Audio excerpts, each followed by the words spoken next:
ఓటర్ల ముసాయిదా జాబితాపై బీఆర్ఎస్ క్షేత్రస్థాయి యంత్రాంగాన్ని అప్రమత్తం చేసింది.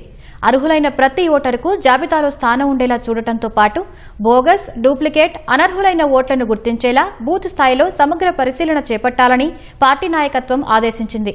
పార్టీ నేతలు, బీఎల్ఏలు ఎన్యూమరేషన్ సమయంలో చూపిన స్ఫూర్తిని ఇక ముందు కొనసాగించాలని తెలిపింది. ముసాయిదా ఓటర్ల జాబితాపై బీఆర్ఎస్ పార్టీ ప్రత్యేక దృష్టి సారించింది. ఎస్ఐఆర్ ప్రక్రియలో భాగంగా విడుదల చేసిన ముసాయిదా ఓటర్ల జాబితాలను బూత్ల వారీగా క్షుణ్ణంగా పరిశీలించాలని పార్టీ కార్యనిర్వాహక అధ్యక్షుడు కేటీఆర్ పార్టీ శ్రేణులకు ఆదేశాలు జారీ చేశారు. ఎస్ఐఆర్ ప్రక్రియను పర్యవేక్షించేందుకు పార్టీ ఏర్పాటు చేసిన ప్రత్యేక కమిటీ ద్వారా జిల్లాలు, నియోజకవర్గాల వారీగా సమాచారాన్ని సేకరిస్తున్నారు. క్షేత్రస్థాయిలో జరుగుతున్న పరిణామాలను ఎప్పటికప్పుడు తెలుసుకుంటూ అవసరమైన చోట పార్టీ నేతలకు సూచనలు, మార్గదర్శకాలు అందించేలా కమిటీ పనిచేస్తోంది. ఎన్యూమరేషన్ ప్రక్రియలో 20,000కు పైగా బీఆర్ఎస్ పార్టీ బీఎల్ఏలు భాగస్వామ్యమయ్యారని, ముసాయిదా జాబితా పరిశీలనలోనూ వారిదే కీలక పాత్ర అని పార్టీ నాయకత్వం స్పష్టం చేసింది. ముసాయిదా జాబితాల్లో బోగస్, డూప్లికేట్ ఓట్లు ఉన్నాయా లేదా అన్నది ప్రత్యేకంగా పరిశీలించాలని కేటీఆర్ ఆదేశించారు.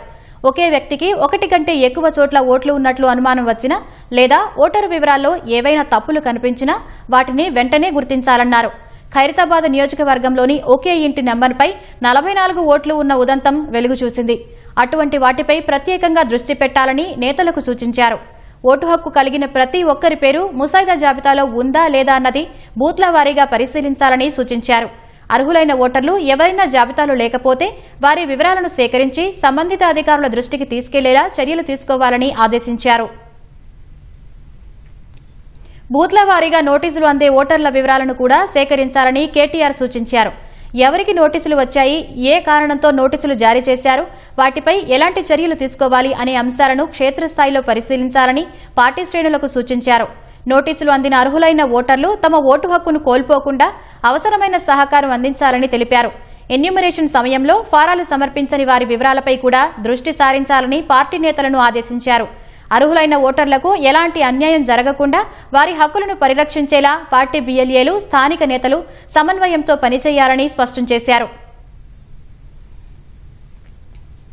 ఎస్ఐఆర్ ప్రక్రియలో భాగంగా వచ్చే ప్రతి అంశాన్ని నిర్లక్ష్యం చేయకుండా అవసరమైన చోట వెంటనే స్పందించాలని కేటీఆర్ స్పష్టం చేశారు.